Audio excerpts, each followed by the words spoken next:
لمانځله مقصد ترېنه دا ده چې داسې نظام راوستله په دومره قربانیو یې د دې ساتنه باید وشي. ګورئ دا موږ او تاسې جنګ دومره مشکلات دومره دربدري بېکوري دا د څه لپاره وه؟ دا د یو څو هدفو په خاطر وه. هغه دا و چې دلته به د اشغال خاتمه راځي، دلته به په دې وطن کې اشغالګر موږ نه پرېږدو. دا د موږ جنګ په دې خاطر و. او دلته به موږ یو اسلامي نظام راولو او دغه اسلامي نظام او شریعت دا به په دې ملک کې نافذوو. ګوره له هغه پړاوونه موږ تېر یو، اسلامي نظام راغلی، اشغال ختم شوی، اوس د دې شریعت نافذول دي، د دې نظام ساتنه ده. کومو قربانۍ مو چې د نظام راوستلو لپاره ورکړي دي د هغې به ډېرې قربانۍ اوس ورکوو. کوم تکلیف و زحمت هم چې هلته کاږلی له هغې نه به ډېر تکالیف و زحمتونه کاږو. ځکه د نظام راوستله اسانه خبره ده خو ساتنه یې سخته ده. دا اوس هم هغسې قربانیو ته ضرورت لري، نه ستړي کېدونکې قربانیو ته ضرورت لري. د دې لپاره چې نظام مو ساتلی وي، علما دي، سپین ږیري دي، ځوانان دي، دا به ټول اتفاق و اتحاد سره لرو. باید ښه اتفاق و اتحاد ولرو. نظام لپاره شپه ورځ باید یې وکړو، نه ستړي کېدونکې خدمات باید وکړو. دا ملت مو چې څومره ځورېدلی ده، ملت لپاره هغومره تکلیفونه او زحمتونه باید وکاږو. دا دین مو شریعت مو دا باید ولس ته ورسوو. دا یو اسلامي ولس ده. دا د نظام په راوستلو کې ما او تا سره وږه په وږه ولاړو. نن په دې ملک کې اسلامي نظام غواړي، په دې ملک کې نن شریعت غواړي، ټول ملت د موږ شریعت غواړي. باید شریعت نافذ شي په دې ملک کې. الحمدلله له دې نعمت نه برخورداره یو.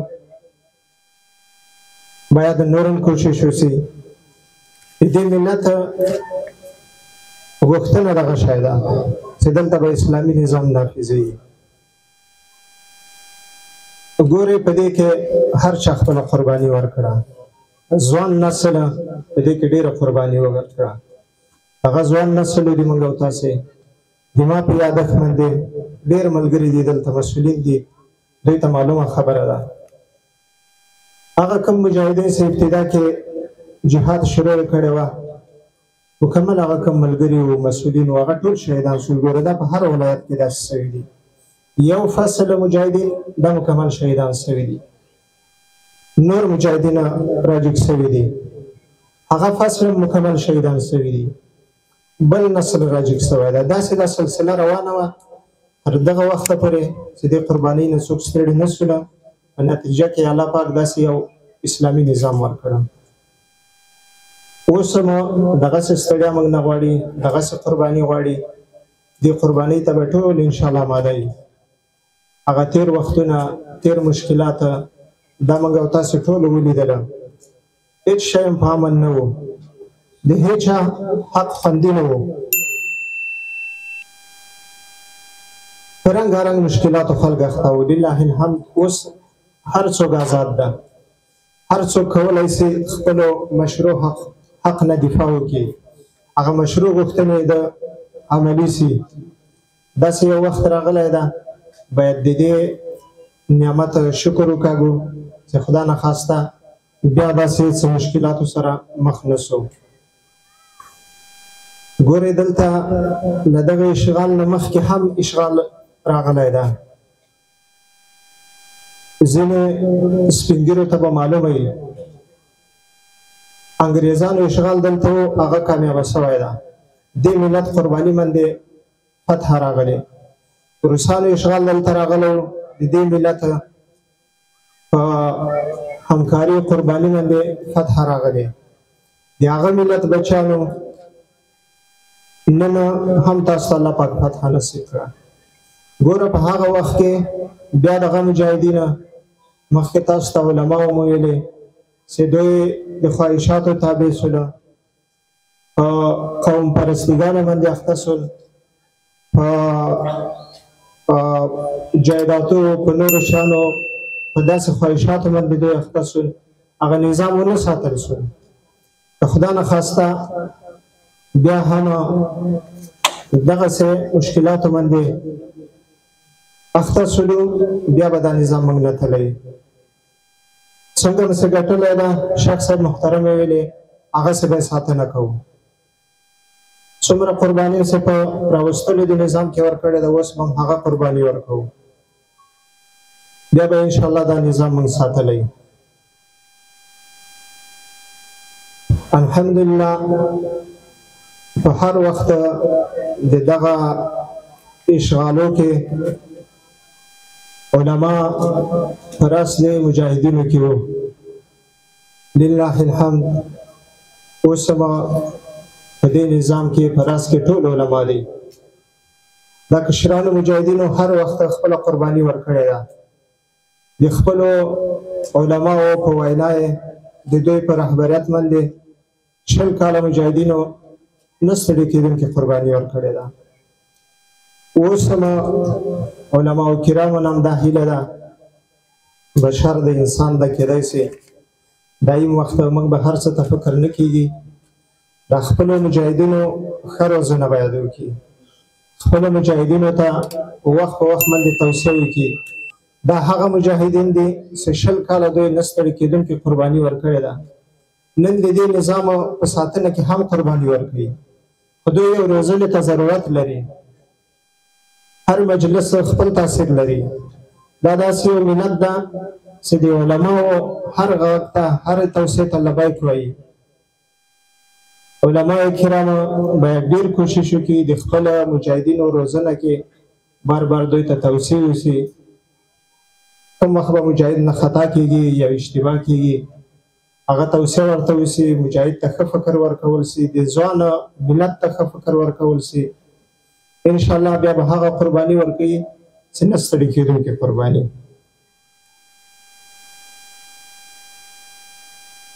داسې یو نظام الله پاک راکړی ده چې ټول خلک په امن کې دي.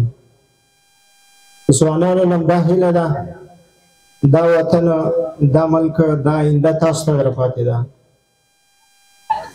دا نظام چې تر دغه وخته را رسېدلی ده قربانیو په برکت باندې، دا به دا کوم مجاهدینو چې دغه قرباني ورکړې ده دا به کېدای شي چې 50 کاله یا 100 کاله یا 80 کاله د چا عمري، خو دا آینده دغه نظام تاسو ته پاتې کېږي. دا به تاسو څنګه ساتلی شئ؟ دې ته د تاسو ښه روزنه پکار ده. هېڅ نوع مشکلات نشته د تاسو د تعلیم معنی سي. تاسو ته هر نوع سهولت د تعلیم په برخه کې برابر ده. ځوان نسل باید کوشش وکړي هغه عصري علوم دي، دیني علوم دي، دواړه په ګډه دغه وخت نه باید ګټه پورته کوي، خپل وخت بې ځایه ضایع نه کوي. بیا به تاسو دا توانایي ولرئ چې د خپل نظام وساتئ، د خپل آینده نسل په ښه طرف او په ښه مسیر باندې روان کړئ. اوس نه تاسو ته مې دا توصیه ده چې خپله تعلیم به ښه په توجه سره، ښه په دقت سره، د مسؤلیتو چوکۍ ده په هر وخت کې پیدا کېږي، خو خپل علم به تر آخر نیټې پورې، ورځ تر مرګه پورې تاسو دوام ورکوئ. انشاءالله په دې برابر کې چې هر نوع همکاري موږ تاسو سره همکار یو. ریاست د معارف ده، مدرسې دي، مکاتب دي، انشاءالله ټولو ته ترتیب او چوکاټ برابر ده. زمینه د تعلیم ځوان نسل ته برابر ده. که بیا هم څه مشکلات موږ تاسو په خدمت کې انشاءالله. کوم افغانانو چې بهر اوسېږي هلته ډېرې سختې شپې دوی تېروي، نو هغوی نه مو دا هیله ده چې خپل وطن ته راسئ. الحمدلله په وطن کې یو اسلامي نظام حاکمه ده، د ژوند کولو فضا درته برابره ده، هر چاته خپل مشروع حق ورکول کیږي.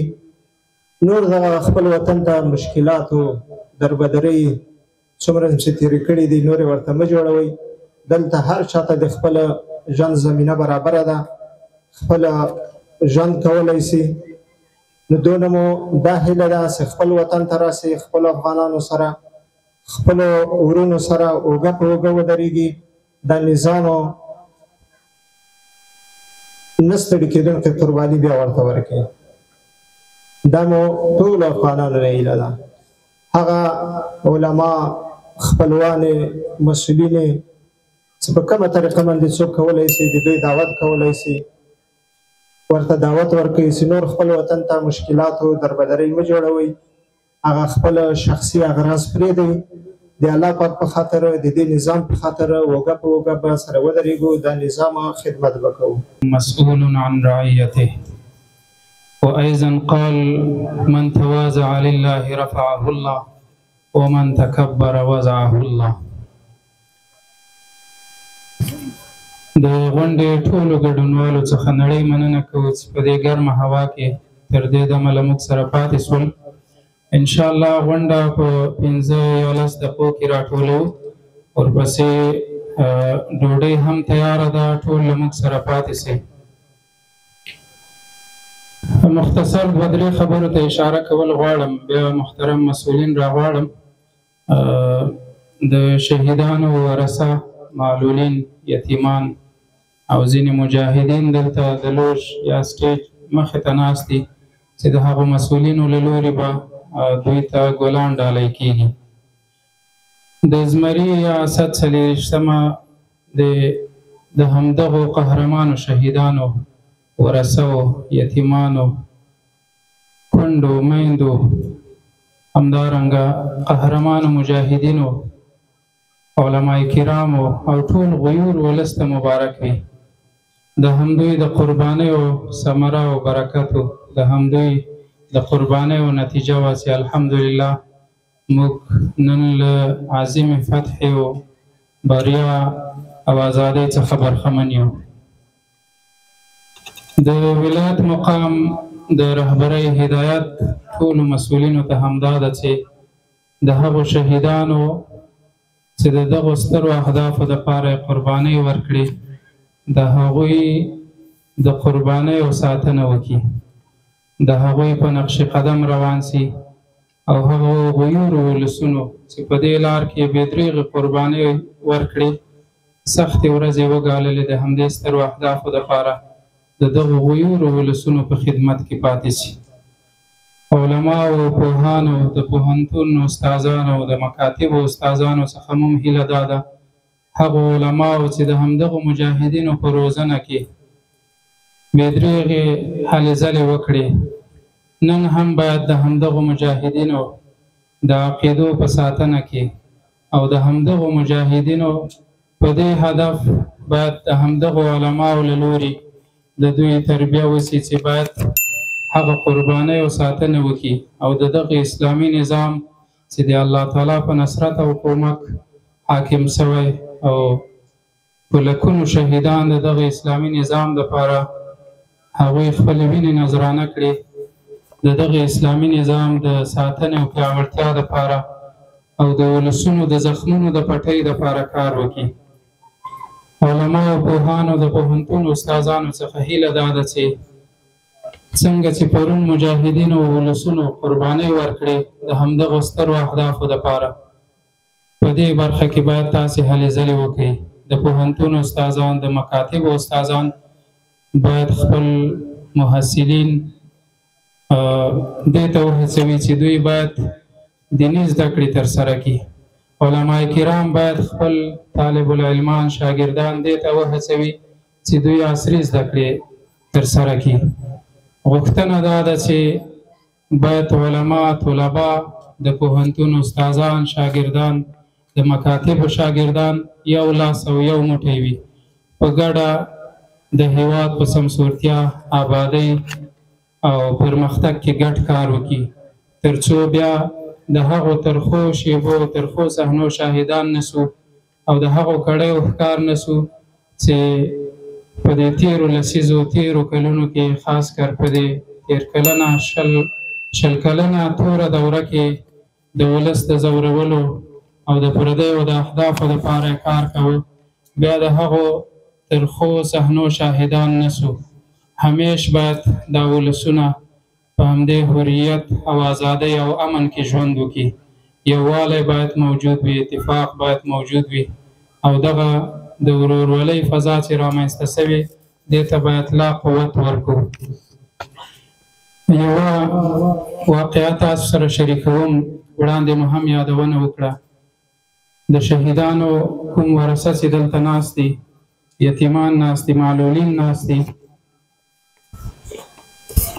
زه به دا د شکر په توګه یادونه کوم چې شکرګزار یم، ځکه دا یو انسان چې ژوند کوي د اهدافو دپاره یې کوي، لوړ اهداف لري د ژوند دپاره. مبارزه او جهاد هم ستر اهداف درلودل. نن که هغه شهیدان او هغه قهرمانان چې د دې اسلامي نظام د راتګ دپاره، د هیواد د ازادۍ دپاره او په دې هدف چې ولسونه په امن کې ژوند وکړي، هغوی خپلې ځوانۍ نذرانه کړې. شکرګزار یو، شکر ادا کوو د الله تعالی چې الحمدلله هغو قربانیو رنګ راوړ، نن په امن کې ژوند کوو. د شکر په توګه یادونه کوم، الحمدلله زموږ والد صاحب او درې ورونه د همدې نظام د راتګ دپاره هغوی ځانونه قربان کړل د هیواد د ازادۍ دپاره او په دې هدف چې ولسونه نور په امن کې ژوند وکړي، په ازادۍ کې ژوند وکړي او خپلواکۍ کې ژوند وکړي. زموږ دوه ورونه شهیدان شول، تقریبا 2 هفتې ترمنځ فاصله وه. باور په خدای وکړئ چې والله حکم د والدې له خولې څخه چغه اورېدلې وي. داسې میندې مو ولیدلې چې له یوه کوره 5 او 6 شهیدان یې ورکړي دي. هغوی تر شا لوړ اهداف درلودل، هر رنګه قربانۍ ورته یې غاړه ایښې وه. والدې مو قصه کوله، کله چې موږ د شهید جنازې ته لاړو، هلته نورې سیاسرې او زنانه هم راغلې وې. نو یوې سیاسرې ورته وویل ته خو نه ژاړې، ته خو که وژاړې په خپل شهید باندې ژړلی سې، که خوشحالي وکړې خوشحالېدلی سې، ځکه د الله د دین په خاطر، د ازادۍ په خاطر، د اسلامي نظام د راتګ په خاطر د بچیانو قرباني ورکړه. ما ته د خپل زوی یو اندازه غوښه راوړه چې د اسلام په مقابل کې او د اسلامي نظام په مقابل کې او د مجاهدینو په مقابل کې جنګېده او ژوند یې له لاسه ورکړ. افسوس د هغو اشخاصو، د هغو په نامه افغانانو په حالت باندې پکار ده. نو غوښتنه مو همدا ده چې نن باید علما کرام، پوهان په دې برخه کې زیات کار وکړي، تر څو زموږ هغه افغانان چې علمي کچه یې کمه ده او په دې برخه کې معلومات نه لري، چې بیا د پردیو او د هغو کړیو چې د پردیو استخباراتو د پردیو هیوادونو دپاره کار کوي او د خپلو مظلومو هیوادوالو د ځورېدا دپاره یې مخکې کار کوه، د پردیو د خوشحالېدو دپاره یې کار کوه. هغه افغانان د خپل ولس د ملاتړ دپاره، د خپل ولس د یووالي، اتحاد او اتفاق دپاره وهڅوي او د دغو قربانیو یادونه ورته وسي او بیا داسې څوک پېښ نسي چې د دې ولس په ځورولو او کړولو کې لاس اوږد کړي. بل سپین سرې مور او هغه پلار ته مبارکي وایم چې د خپل زړه ټوټې لښتې جګر د چنار او د نفتر غوندې ځوانان بچي د دې استقلال او د دې ازادۍ لاسته راوړلو دپاره نذرانه قرباني کړل. خصوصا هغه فدایان، د هغوی پلرونه او د هغوی میندې چې د خپلو بچو جنازې ونه لیدلو، چې د کټ سره ته ناست وې، هغه خویندې، هغه ورونه د فدایانو هغه بوړې میندې او هغه بوړ پلاران چې د بچي د ګلاب غوندې نازنین ځوان بچي جنازه یې ونه لیدله چې ګټ ته یې ناست و او په چغو چغو ورته ژړلي وو او څو اوښکې یې د هغه په جنازه توی کړی او لا تر اوسه پورې قبرونه معلوم نه دي چې خورکۍ او دا بوډا سپین سرې مور یې قبر سر ته کېږي او څو مړه تودې اوښکې د هغه په پراته باندې تویېږي هغې خویندې او هغو وروڼو او هغو میندو هغو پلارانو ته د دې سترې عظیمې ازادۍ او د خپلواکۍ مبارکي وایم او هغه یتیمانو بچو ته مبارکي وایم مبارکباد دي وي چې د میندو په غېږو کې یې پلاران ورنه لاړل یا د میندو نه پیدا نه وي پلاران یې قربانه شول او هغوی په خپل کلي معاشرو په امزیرو کې د اباجان او د لاله او د کاکا اواز کولو په ارمان همدغسې پاتې شو او لا هم سترګې عمدې ته دي چې اباجان به مې راځي د نورو پلارانو په شان چېرته په سفر وی او د ما به ورسره ملاقات کېږي حتی یتیمانو بچو ته د خپلواکي او ازادي مبارک او هغه افغانانو خویندې ته د ازادي مبارکه وي دا د ورته مبارکباد وي چې لا د نکریزو رنګونه د لاسونو نه تللي نه وو او لاسونه یې په نکریزو باندې سره وو او خپل هغه نازولی دلربا خاوند د هغه د شهادت ناره او غږ به پرې ولګېده هغه ناوکۍ او هغه خویندو ته د مبارک وي دا ازادي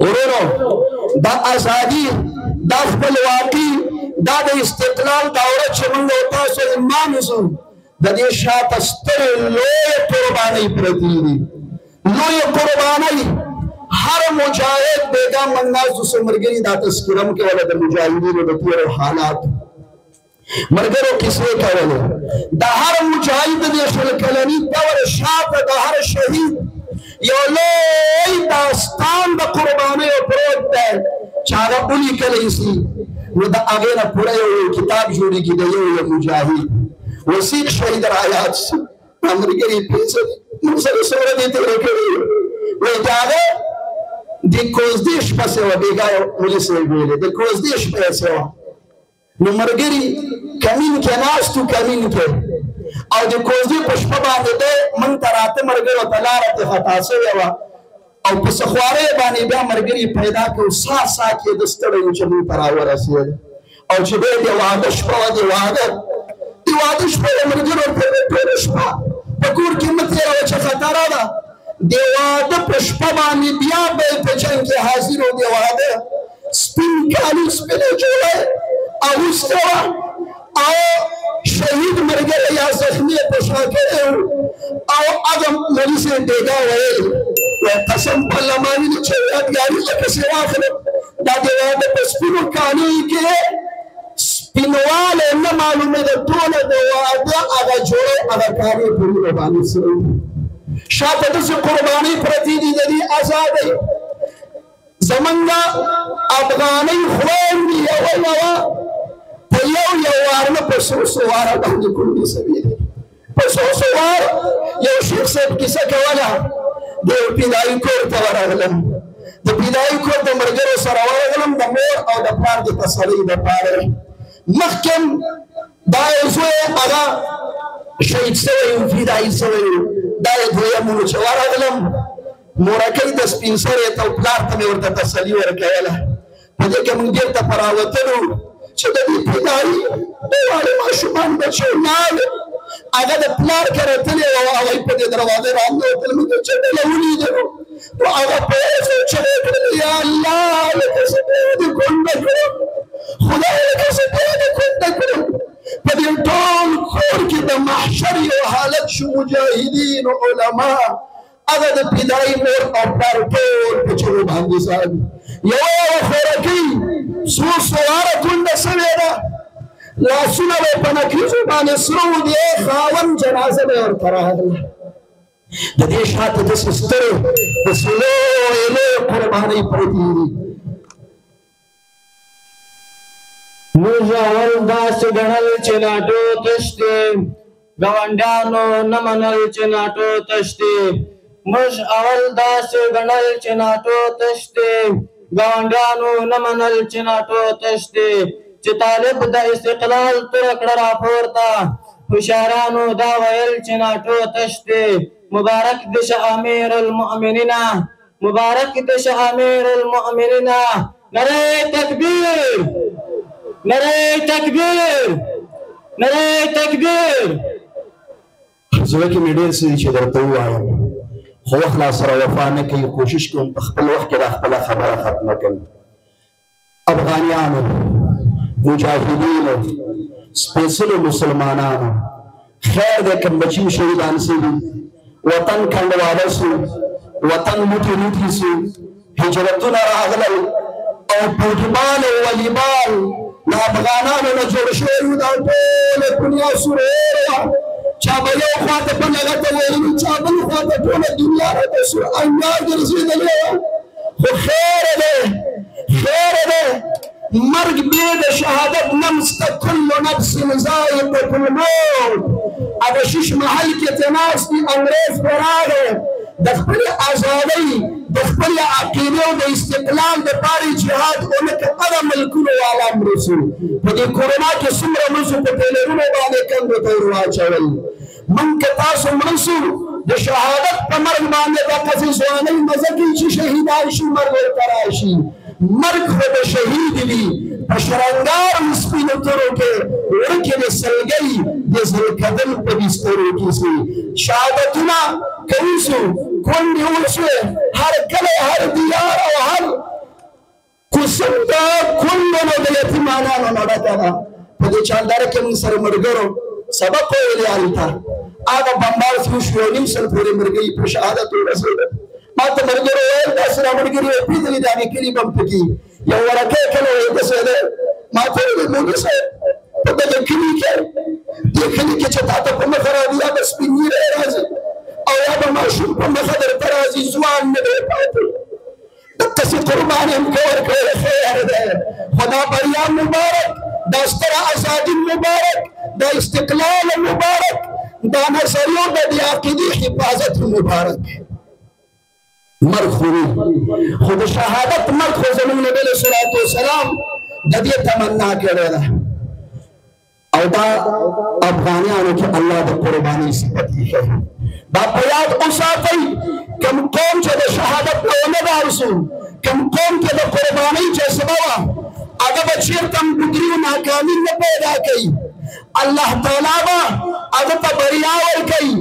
صحابه تاریخ باندې که نظر واچو د قربانۍ احساس او جذبه پکې وه د شهادت مینه پکې وه خالد ابن ولید رضی الله عنه ایران پاریس کسرا دا لوی سپر طاقت یادېده په هغې وخت کې خط یې ورته راولېږه او کسرا د ایران حکومت تسلیم شه او که نه یې موږ سره داسې نوجوانان دي داسې ځوانان دي چې د شهادت مرګ ته داسې خوشحالېږي لکه تاسو ایرانیان او پارسیان چې د شراب څښلو په وخت کې ایراني شرابو ته څنګه خوشحاله یې د صحابو هغه د قربانۍ جذبه د شهادت مینه وه د حضرت عثمان رضی الله په وخت کې دا کابل فتح شو او د حضرت معاویه صاحب په وخت کې پېښور او چارسره د پاکستان د پښتنو وزیرستان د علاقې فتح شو 15 کاله چې شوي دي د نبي علیه الصلاة والسلام د وفات نه بعد 15 کاله بعد تر دیواري چین پورې د اسلام لښکرې ورسېدلې او دا سپین بیرغونه ورپېدل د صحابه نه بعد اوس نننۍ دنیا ننني عصر کې که نظر واچو دا قسم اخرم انشاءالله چې حانس به نشم که د شهادت مینه ده د قربانۍ جذبه ده د خپلواکۍ ترلاسه کولو د عقیدې د نظریې د حفاظت دپاره هغه په افغانستان ولس کې ده همدقې نتیجه شو چې د سترې بریا سره الله تعالی موږ او تاسو مخامخ کړو دا لویه بریا الله تعالی موږ او تاسو ته راکړه الله تعالی دا بریا زموږ نه نه اخلي او همیشه دې الله تعالی دا په موږ او تاسو افغانستان ملت باندې همدقسې مبارکه وساتي آخر کې دا خبره درته کوم ورونو قرباني مو ورکړې د قربانۍ دا جذبه بسات افغانانو پسې دویم نمبر پریس مصر کې د فلسطین د حماس مجاهدینو قرباني له د شهادت شوق دی تاسو ګورئ د شهادت نه ډېرېږي نه شکلونو رنګونو ته به نه ګورئ ان الله لا ينظر الى صوركم خبره د زړه ده ما ته په ننني عصر کې د فلسطین مسلمانان او مجاهدین دا ډېر پاخه مسلمانان ښکاري د قربانۍ جذبه یې ده د شهادت مینه یې ده انشاءالله د ما ګناهګار له خولې نه واورئ یو وخت به راځي خو الله د موږ ته د موږ په ژوند کې وښیي چې دقسې سپینې د خپلواکۍ د ازادۍ د استقلال جنډې او بیرغونه به انشاءالله په بیت المقدس باندې مرپېږي هغه ورځ د الله تعالی موږ تاسو ته وښیي نن خیر دی که د فلسطین مسلمانان د حماس مجاهدین یوازې دي تنها دي دا هغوی ماشومان د ډوډۍ په ځای باندې واښه راشي کوي د هغې نه خوراکونه کوي هغه په پلاستیکونه اخلي او هغه ږدي ټوله نړۍ ټول مسلمانان ورته ګوري عرب او عجم عربو کې دا همت نشته چې ورته وچه ډوډۍ ورته وګوري انشاءالله د دې شاته خپلواکي پرته ده ازادي پرته ده لرې نه ده انشاءالله لکه د افغانستان په سرزمین چې دا سپینه بیرغ یې ورپېدلی د خپلواکۍ د فلسطین په خاوره باندې الله تعالی موږ تاسو ته وښیي آخر کې دا خبره درته کوم ورونو دا څه متحد ساتلی دا متحد ساتلی کنډک ته زموږ او تاسو ولې وایي افغانانو حربي پوهنتون نه دی ویلی افغانانو مستري نه دی اخیستې افغانانو چې دا عصري پوهنتون نه دی ویلی افغانان په مختلفو ژبو باندې مهارت نه لري لیکن دوی خبر نه و چې افغانانو ماستري اخیستې وه افغانانو پوهنتون ویلی و زموږ هر مجاهد زموږ هر ډلګی مشر زموږ هر مسؤل په بهترین پوهنتون کې روزېدلی و چا د قرآن پوهنتون و دې د قرآن پوهنتون ویلی و د قرآن عظیم شان هغه هدایات د علماو نه اورېدلي و دې هغه پیامونه د قرآن هغه مقاصد د قرآن په صحیح معنا باندې اورېدلي دوی د قرآن په پوهنتون د قرآن مدرسې کې د قرآن په مدرسه کې دوی روزېدلي خلکو نن ټوله اسلامي نړۍ لاس په ګوته کوي هر یو ارزو کوي چې ای کاش چې دا اسلامي به نظام زموږ په دې وطن باندې حاکم اوسېږي نن اسلامي نړۍ حتی فلسطین کې زنانه چغې وهي ماشومان لس کلن ماشومان اوازونه کوي په افغانانو باندې اوازونه کوي د افغانستان په مجاهدینو ځکه د افغانانو غیرت د افغانستان د مجاهدینو غیرت نړۍ ته ثابت شوی ده حتی حرم شریف کې چې کله د نورو ملکونو نه خلک راځي پوښتنه کوي ولې افغانه د افغانانو پګړۍ مچو کوي ځکه دا مبارزه خو یو جماعت وکړه لیکن سوري کې ټول ناس استو نو بناء الله رب العزت دې دا استقلال دا خپلواکي دائمي ولري دوستانو مسؤلین دا التماس لرمه الحمدلله برنامه ډیره ښه روانه ده داسې نه چې زه چاته چاپلوسي کومه بعضې موږ لرې د مجلس نه اوسېږي لرې د مجلس نه بعضې ملایانو کې هم څه مشکل شته چې کله د اسلامي نظام زه خو د مختلف ولایتو ته سفر کوم په هر سفر کې مې الحمدلله لس دقیقې د پالیسي د عمارت بیا بعض وایي دا څه وایي دا ته نه شرمېږې اوس هم اکثره خلک د امیرالمؤمنین نوم په خطبه کې له ډاره نه اخلي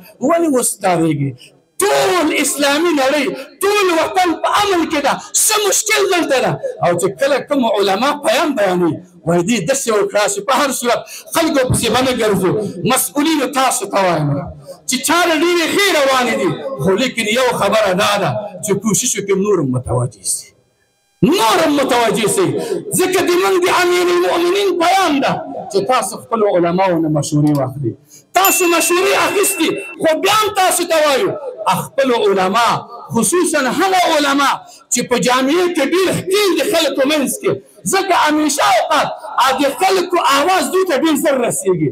کوشش وکړئ داسې علما راوغوښتل سي او تاسو راغوښتلي دي. الحمدلله موږ په دې مطمئن ناستو. دا لپاره د اصلاح دا خبره کوو چې نور هم په دې مسأله کې ټینګار وکړئ، نور هم کوشش وکړئ چې په خپل هغه دفتر کې دروازې هم خوشې پرېږدي. خوشې مطلب څه معنا؟ چاته قید نه اوسي. موږ بعضې داسې چت خرابه خلک هم پیدا کېږي. تلاشي چې هغه خفه کېږي. هلکه ولې خفه کېږي؟ ته لږ زره په نظم باندې ځان پوه کړه. دا خو نه کېږي، دا حکم سرای نه ده چې شېردل برو پردل بیا. هلکه هر شي کې یو قانون پروت ده. خیر ده په دې نه خفه کېږه. که ته تلاشي اخیستل کېږي یا فرض مثال یو مهمه غونډه او جلسه ده، مشکل نشته ده، څه وخت پس به دلته ترتیب برابر شي. خو لیکن زړه دې کې دقت پکار ده، خصوصا دا لاندې پرسونل ته ډېره دقیق باید توسعه نور هم زیاته پرې باندې وشي چې ټولو خلکو ته باید کوشش وشي چې دوی ته فضا اواره شي چې د مسؤلینو سره خپلې خبرې نږدې نه شریکې کړي. نو بناً کله چې دا برنامه نور هم فراخه کړه انشاءالله چارې ډېرې ښې روانې دي. نظامي چارې فوق العاده الحمدلله. موږ د امنیت نه خوشحاله است، فوق العاده خوشحاله است الحمدلله. موږ د اقتصادي برخه کې ټول برنامې الحمدلله مطابق د هغه توان، مطابق د هغه دستور.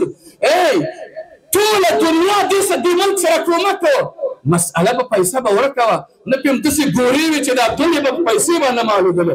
اوس الحمدلله کوم منبع عایداتي چې لرو فوق العاده برنامه متوسطه پکې روان ده، مطابق د توان اقتصادي برنامې د قانونو ته برنامې روان دي. زمونږ علماو به دا خبره کوله، وایي دا تصفیه خو روانه ده، وایي زه خو تصفیه نه لرم ولا که ما چوپ چپړاسي ونیسي. لیکن زمونږ امیر المؤمنین سبحان الله په دې وخت فتنه کې داسې امیر المؤمنین، داسې امیر المؤمنین زمونږ امیر المؤمنین څه کوي؟ یعنې یو لک بستونه منظوروي. چاته؟ تنها علماو ته. ویو لک علما که په جومات کې ده، که مدرسې کې ده، که د غره په سر باندې ده، دې ته مدرسه برابره کړي چې درس وکړي. همالته ورته د امارت اسلامي نفع رسېږي. مطلب مې په دې کې د هر چا حق خوندي ده، د هر چا حق خوندي ده. فقط موږ دا وظیفه لرو چې کوم مشکل پیښیږي دا د نظام درخواستي ده چې باید موږ مشرانو سره کینو چې دغسې مشکل د ملت کې ده او دوی سره نږدې کې د خلکو مشکل ورته وایي او دوی نه سره جوړېږي چې هر چېرې خدای راخسته به مولا دې ووایي په دې کې نتیجه هم نه راځي بلکې دښمن ته موقع په لاس راځي. موږ وینو اکثره ځای بعضو علما داسې یو برنامه طرح کړي چې بیا ټوله دنیا پرې غږېږي. هلکه دونه بې ځایه کارونه مه کوه، دومره مخالفت والی کوې، دومره بې ځایه بزرګۍ مه کوه. داسې خبرې د محراب و منبر له طریقه کوې، نظام خلکو ته بل رقم معرفي کوې. که ته زړه دې څومره درد کړی ده راسې مسؤلین سره کښېنه. په میډیا کې دې دا خبرې مه کوه چې فرض مثال شخصي اهداف دې لاسته درنغلل، بیا ته فرض مثال په نظام باندې داسې شکایتونه کوي چې نتیجه د امن انټرنیشنل ته رسېږي. نو زما دا درخواست ده، زه وایم چې هر عالم د کوشش وکړي، برنامه د صحیح طرحه کړي. انشاءالله زموږ مسؤلین علما دي، شیخ الحدیثان دي، برنامه راوړي. شر القرون فتنې دور د خیر مشکلات به راځي، داسې نه ده چې ټول به صفایي اوسېږي، نقصانات به اوسېږي، د فتنې دور ده. خو دا په صحیح طریقې باندې موږ او تاسو حل کوو. خدای دې وکړي چې د علماو وخت مې نیولی نه اوسېږي. نو فقط په آخر کې یو ځل بیا د فتح مبارکي، د استقلال د خپلواکۍ مبارکي ټول ولس ته، ټول علماو ته، خصوصا مسؤلین و منصوبین ته وړاندې کوم. السلام علیکم ورحمة الله وبرکاته.